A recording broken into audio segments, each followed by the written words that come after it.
to Dr. Macclevoid's taking us to the movies. So I have to say, this is very, very relaxing to watch, isn't it? Yes. Yes, maybe we'll just stick with this just for a little while longer. I don't think he'll mind.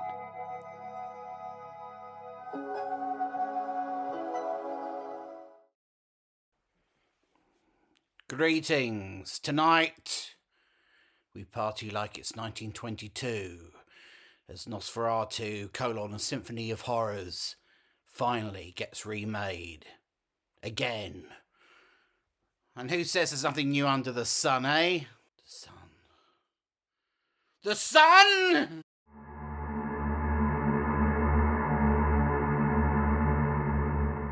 Greetings, movie fans. I'm Dr. Macclevoid, it's not my real name. Happy New Year to you. Or if you're watching this in the future, far into the future, hello. So, we start 2025 with what? A remake of a 1922 silent movie.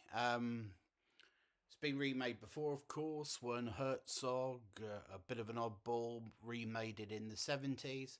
But Nosferatu is the sort of original movie version of Dracula that everyone remembers. Long before there was a Todd Browning Dracula, and in the familiar cape and teeth. Long before there was Hammer. Long before, indeed, there was Gary Oldman. There was F.W. Murnau's Nosferatu. And why has it endured? Why has it endured enough that it's been remade not once but twice? Not bad for a little movie that was nearly destroyed because of a copyright dispute. Yes, Bram Stoker's estate weren't happy that they'd ripped off his story without permission, and consequently they tried to get the film destroyed. But it wasn't destroyed, and consequently iconic imagery, the shadowy figure of Count Orlok and all the rest of it, which most people have only seen in 2 or 3 second clips cut into, history of movie documentaries, or indeed, ironic montages about how silly and mannered gestural acting was back in the day, back in the silent era. Most people won't have seen more of it than that, but it is a real full-length 90-minute movie, and you can go and watch it now if you want to. And God knows what you'd think of it.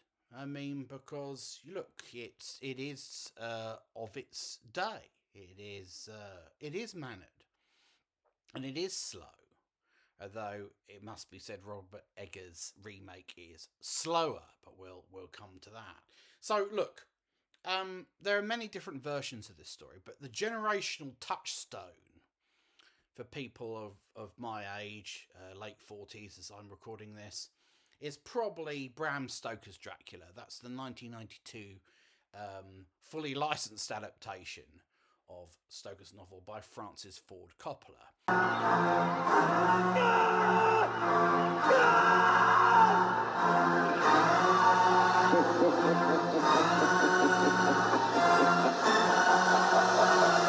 And Coppola, for many of us, despite the casting of Keanu Reeves as Jonathan Harker, pretty much made the definitive version of Bram Stoker's story.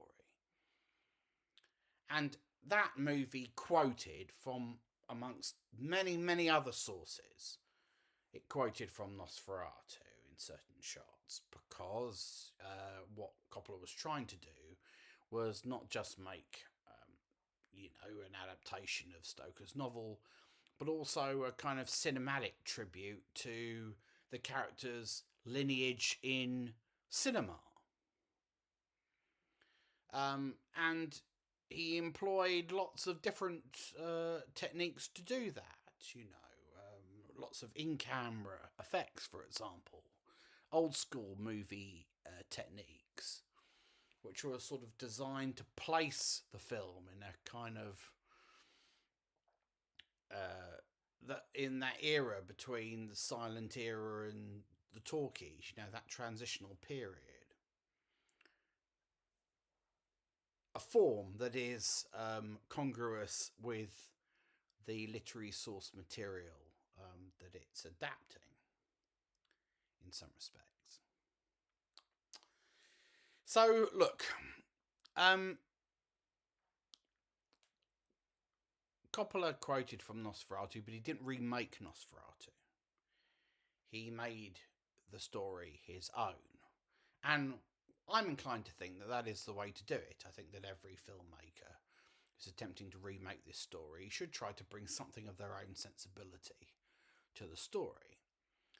This is why, although the trailers for this film look terrific, I was a little bit skeptical about the need for a remake of the 1922 version. Robert Eggers has shown himself to be a filmmaker of very great skill, of great technical aptitude, a guy that you would trust to make something that was both highly proficient but also artistic. His sensibilities seem to be aligned with Murnau, so perhaps that's why it occurred to him to do it. And he's highly referential to the 1922 movie. The screenplay is based on that, not Bram Stoker's novel. It's the 1922 movie's characters that we see again. Those German locations, the German setting of the 1830s, the character design.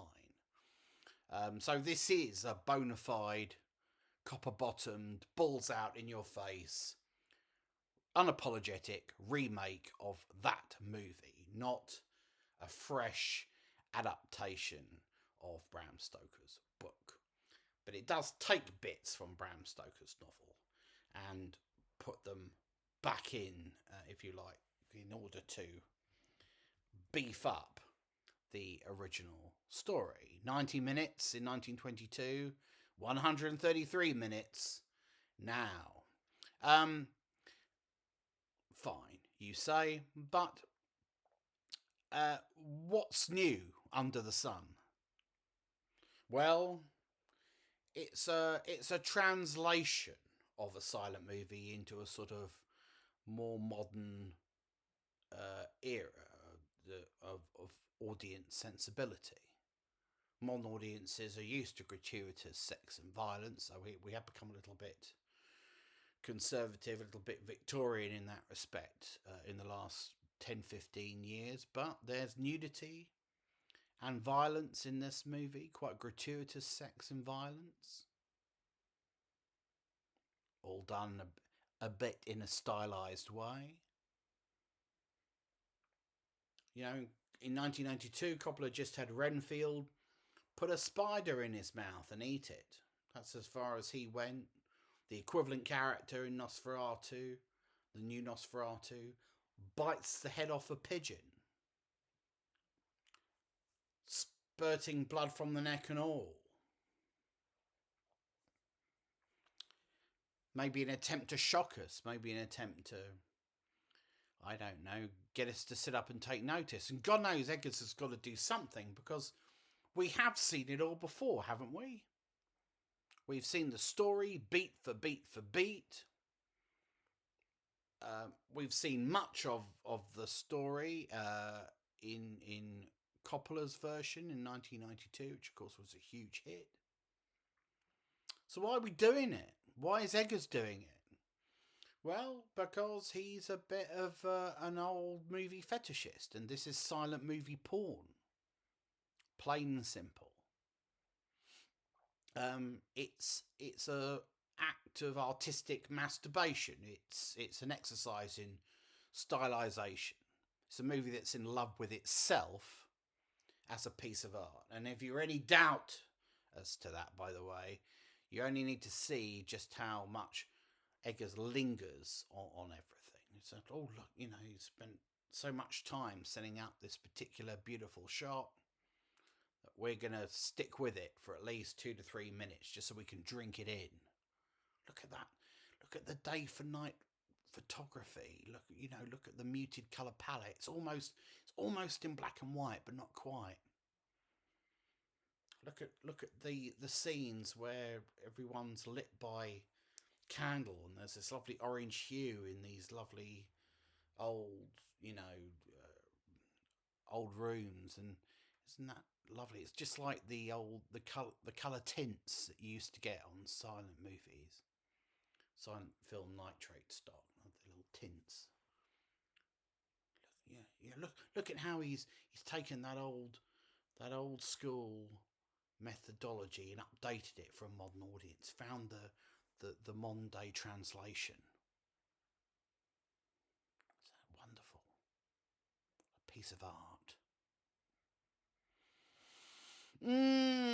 Drinking in every shot. Oh, the costumes and the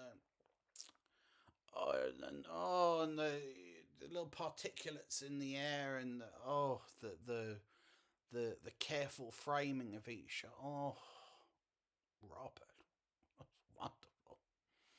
Oh, yeah. It's like those little dishes you get at a posh restaurant. But here's the thing: most of us are used to being overfed when we go out, not underfed. Not all of us look at food as art. Some of us just want something nice to eat. And the problem with Nosferatu, the new Nosferatu, is as compositionally rich as it is, as wonderful as each tableau is, as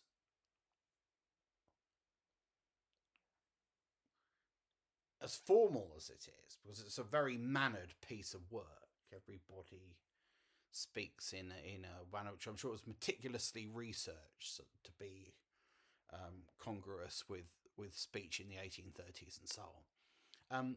Despite all of that, it's a bit boring.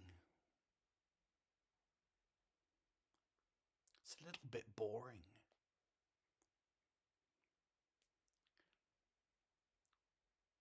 But, not maybe in a kind of a Star Trek the Motion Picture kind of way. You've got so much time to look at everything that you just detach yourself a little bit. You end up in a bit of a trance. Now, by the way, that's perfectly reasonable in a movie about a vampire that puts a trance on his victims and holds them in a sort of romantic and sexual embrace, using the power of his mind. And if the film has been designed to have a similar effect on us, to sort of detach us from reality and put us into a sort of a trance, then it works perfectly.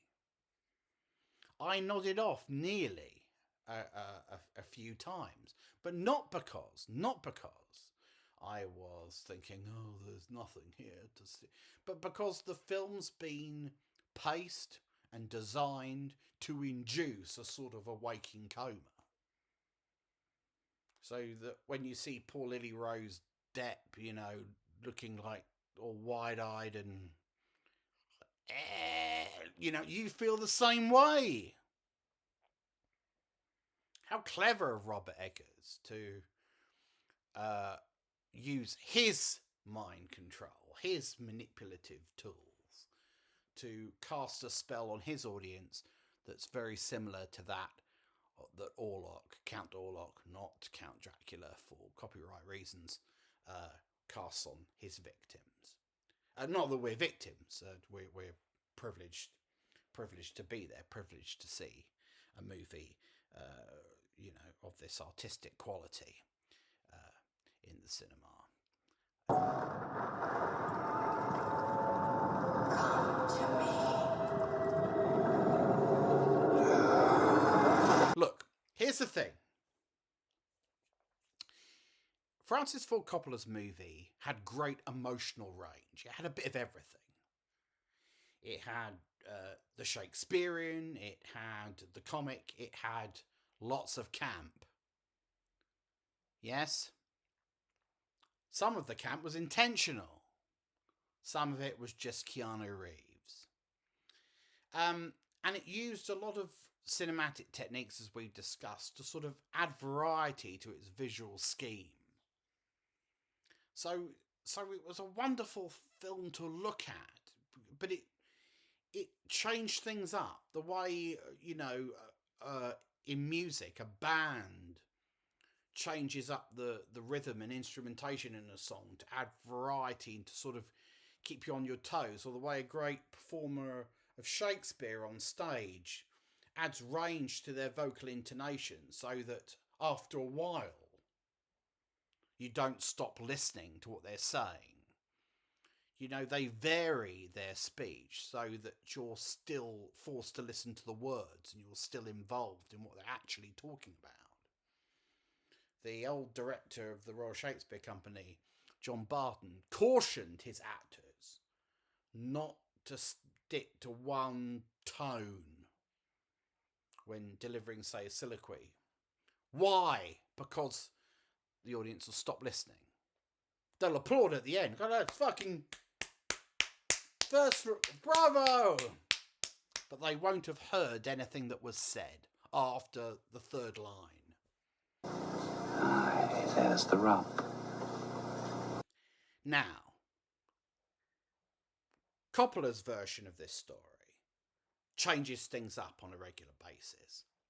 Eggers' version of this story is the equivalent of that speech delivered in one tonal range. And consequently, I suggest we sort of stop listening after a while. Because it's a long movie, 133 minutes, just as you probably aren't listening to me anymore. It's an interesting movie. It looks like Barry Lyndon fuck Caligula. It's interesting to watch, for God's sake. But is it entertaining? Does it move you? No. It induces discomfort. There are moments of terror. There's even a few old-fashioned jump scares. It's a deeply discomforting mood piece. But one's inclined to say that Francis Ford Coppola made a movie that still managed to be a wonderful artistic achievement, but also carried the audience from start to finish and held them the entire time.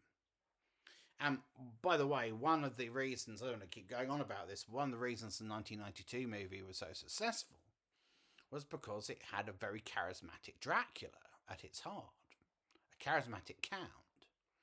Now here, we've got Bill Skarsgård, who's very intimidating. He's even got his wang out at one point. He's disgusting to look at. He trained with an opera teacher to drop his voice an octave for added menace. But again, he's a mood. He's a spectre. He's a thing. He's the human personification of the plague. But not a character, I would say. Not really. So, ultimately, Nosferatu is a great film that I can't say I really enjoyed. It's an odd thing to say. I'd recommend you go and see it, but I didn't love it. It's a movie you're gonna, I'm sure, arty cineasts out there will watch it and watch it and watch it and will eventually convince themselves it's one of the great movies of the 21st century.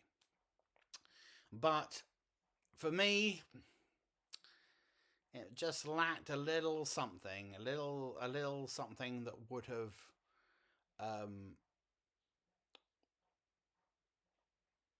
blown my skirt up. And I thought I would connect with it more just because so much of the story, is almost biographical for me. I mean, when I found out my ex-girlfriend was going out with a certain guy that I knew, I was so horrified. I mean, this guy was a Nimrod, he was a misogynist, he was a cokehead, a fucking twat. I considered inviting him to my place and fucking him up. And then going off to reclaim her. But I didn't do it in the end. I thought maybe I could, sum up some of Gary Oldman's charisma, but when I laid the plan out on paper, I realised I'd probably just be arrested. But I'd like to have scared the shit out of him a bit. Until next time, I'm Dr. Macclevoid, it's not my real name. And I'll see you at the movies. Unless you talk or, eat or look at your phone or bring somebody annoying with you, in which case I don't want to fucking see you there. Stay at home.